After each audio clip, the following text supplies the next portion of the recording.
ഈ ദിവസത്തെ ഏറ്റവും പ്രധാനപ്പെട്ട വാർത്തയിലേക്കാണ് ആദ്യം. ആലപ്പുഴ പുന്നപ്ര സ്വദേശി ഉഷ ജോസഫിന്റെ വയറിൽ ശസ്ത്രക്രിയ ഉപകരണം കുടുങ്ങിയതിൽ വണ്ടാനം മെഡിക്കൽ കോളേജ് അധികൃതർക്ക് വീഴ്ചയെന്ന് പ്രാഥമിക അന്വേഷണ റിപ്പോർട്ട്. ചികിത്സാ പിഴവുണ്ടായെന്നും കോവിഡ് സമയത്ത് നടന്ന ശസ്ത്രക്രിയ ആയതിനാൽ പരിമിതികൾ ഉണ്ടായിരുന്നുവെന്നും സൂപ്രണ്ട് ഡോക്ടർ ഹരികുമാർ സമ്മതിച്ചു.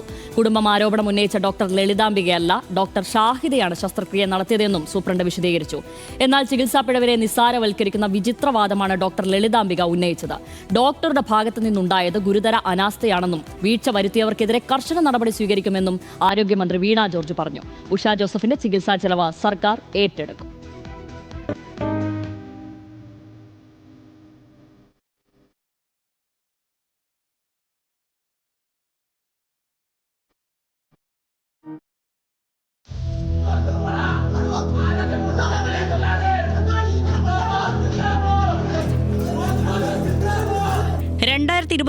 പുന്നപ്ര സ്വദേശി ഉഷ ജോസഫ് വണ്ടാനം മെഡിക്കൽ കോളേജിൽ നടത്തിയ ശസ്ത്രക്രിയയിൽ ഡോക്ടർമാർക്ക് വീഴ്ച പറ്റിയെന്നാണ് ആരോഗ്യവകുപ്പ് നിയോഗിച്ച സമിതിയുടെ പ്രാഥമിക അന്വേഷണ റിപ്പോർട്ട്.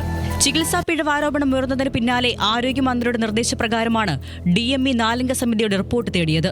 ശസ്ത്രക്രിയയിൽ പിഴവുണ്ടായെന്ന report Vandanam medical college superintendent ആരോഗ്യവകുപ്പിന് സമർപ്പിച്ചു. ശക്തമായ പ്രതിഷേധം ഉയർന്നതിന് പിന്നാലെ ചികിത്സാ പിഴവ് ഉണ്ടായെന്ന് സമ്മതിക്കുകയാണ് വണ്ടാനം മെഡിക്കൽ കോളേജ് അധികൃതരും. കോവിഡ് സമയമായിരുന്നതിനാൽ ജീവനക്കാരുടെ ക്ഷാമവും പരിമിതികളും ഉണ്ടായിരുന്നുവെന്നാണ് ന്യായീകരണം. ഉഷയുടെ കുടുംബം ആരോപണം ഉന്നയിച്ച ഡോക്ടർ ലളിതാംബികയുടെ ടീമിലെ ഡോക്ടർ ഷാഹിദയാണ് ശസ്ത്രക്രിയ നടത്തിയതെന്ന് ആശുപത്രി സൂപ്രണ്ട് ഡോക്ടർ ഹരികുമാർ പറഞ്ഞു. അതായത് ലളിതാംബിക മാഡത്തിന്റെ യൂണിറ്റിലാണ്, പക്ഷേ ആ യൂണിറ്റിലെ അസിസ്റ്റന്റ് പ്രൊഫസറിന്റെ നേതൃത്വത്തിലാണ് ഈ സർജറി നടന്നത്. ഡോക്ടർ ഷാഹിദ. ശസ്ത്രക്രിയയ്ക്ക് ശേഷം ഉഷ ആശുപത്രിയിൽ പരിശോധനയ്ക്ക് എത്തിയിട്ടില്ലെന്നും സൂപ്രണ്ട് അറിയിച്ചു. എന്നാൽ ശസ്ത്രക്രിയ ചെയ്തത് താനാണെന്ന കുടുംബത്തിന്റെ ആരോപണം നിഷേധിച്ച ഡോക്ടർ ലളിതാംബിക ചികിത്സാ പിഴവിനെ നിസാരവൽക്കരിക്കുന്ന ന്യായീകരണമാണ് നടത്തിയത്.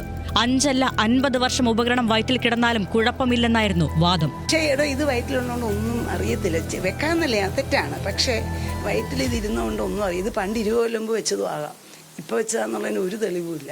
5 അല്ല 50 വർഷം ജീവിച്ചാലും ഒന്നും സംഭവിക്കത്തില്ല. ശസ്ത്രക്രിയയ്ക്കു ശേഷം ഉപകരണങ്ങൾ പരിശോധിക്കുന്ന സിസ്റ്റം സർക്കാർ ആശുപത്രികളിൽ ഇല്ലെന്നും ഡോക്ടറുടെ വിചിത്ര ന്യായം. എല്ലാത്തിനും ഡോക്ടർമാരെ എളുപ്പം കുറ്റം പറയാം, പക്ഷേ ഒരു സിസ്റ്റം ഉണ്ട്. ഇൻസ്ട്രുമെന്റ് ചെക്ക് ചെയ്യാൻ ഒരു സിസ്റ്റം ഉണ്ട്. അത് ഒരു ഗവൺമെന്റ് ഹോസ്പിറ്റലിലും ആ സിസ്റ്റം ഇല്ല. ഡോക്ടർ ലളിതാംബികയുടെ വാദം പൂർണ്ണമായും തള്ളി ആരോഗ്യമന്ത്രി വീണ ജോർജ് രംഗത്തെത്തി. സ്വന്തം അനുഭവത്തിലൊന്ന് വരട്ടെ. സമ്മതിക്കോ ഇവർ സമ്മതിക്കോ? സ്വന്തം അനുഭവത്തിൽ ഇതുപോലെ ഒരു പ്രശ്നം ഉണ്ടായാൽ, ഈ പറയുന്ന വ്യക്തികളുടെ അനുഭവത്തിൽ ഈ പ്രശ്നം ഉണ്ടായാൽ സമ്മതിക്കോ? അതിനനുവദിക്കോ? എന്തായിരിക്കും ഇവിടുത്തെ സ്ഥിതി? അപ്പോൾ സാധാരണക്കാരോട് അല്ലെങ്കിൽ അങ്ങനെ പ്രൊസീജിയേഴ്സിനെ നിസ്സാരവൽക്കരിക്കാൻ കഴിയില്ല. കുറ്റക്കാർക്കെതിരെ ദാക്ഷിണ്യമില്ലാത്ത നടപടി എടുക്കുമെന്നും സർവീസിലുള്ളവരെ അന്വേഷണ വിധേയമായി സസ്പെൻഡ് ചെയ്യുമെന്നും മന്ത്രി വ്യക്തമാക്കി. ഉഷയുടെ ചികിത്സാ ചെലവ് സർക്കാർ വഹിക്കുമെന്ന് ആരോഗ്യമന്ത്രി കുടുംബത്തെ അറിയിച്ചു. തെരഞ്ഞെടുപ്പ് അടുത്തു നിൽക്കെ ആരോഗ്യവകുപ്പിനെതിരെ വിമർശനം കടുപ്പിക്കുകയാണ് പ്രതിപക്ഷം. 5 വർഷം കത്രിക വയറിൽ വെച്ച് നടന്ന സ്ത്രീയോട് കരുണ കാണിക്കാത്ത ക്രൂരന്മാരുടെ സർക്കാരാണ് LDFന്റേതെന്ന് പ്രതിപക്ഷ നേതാവ് VD സതീശൻ ആഞ്ഞടിച്ചു. പാലക്കാട് ഒരു കുട്ടിയുടെ കൈ നഷ്ടപ്പെട്ടു. ആശുപത്രിയുടെ അനാസ്ഥകാരുടെ കൈ ഓപ്പറേറ്റ് ചെയ്ത് മാറ്റേണ്ടി വന്നു. അതിനൊരു പകരം കൈ കൊടുക്കാനുള്ള മനസാക്ഷിയില്ലാത്ത ക്രൂരന്മാരുടെ സർക്കാരാണിത്. അല്ല, സിസ്റ്റത്തിന്റെ കുഴപ്പമാണ്. അത് പരിഹരിക്കാൻ വേണ്ടിയിട്ടുള്ള ഒരു നടപടിയും ആരോഗ്യവകുപ്പിന്റെ ഭാഗത്തു നിന്നില്ല.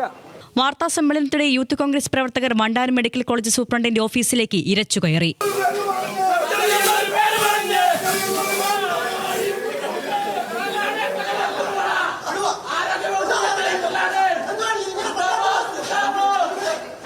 ബലം പ്രയോഗിച്ചാണ് പ്രവർത്തകരെ പോലീസ് അറസ്റ്റ് ചെയ്ത് നീക്കിയത്.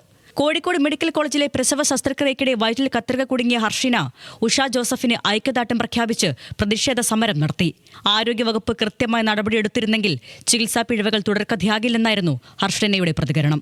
കൊച്ചി അമൃത ആശുപത്രിയിൽ ചികിത്സയിലുള്ള ഉഷയുടെ ആരോഗ്യനില തൃപ്തികരമാണെന്ന് ഡോക്ടർമാർ അറിയിച്ചു. നാളെയാണ് ശസ്ത്രക്രിയ. വിവിധ ബ്യൂറോകൾക്കൊപ്പം ന്യൂസ് ഡെസ്ക്, ന്യൂസ് മലയാളം.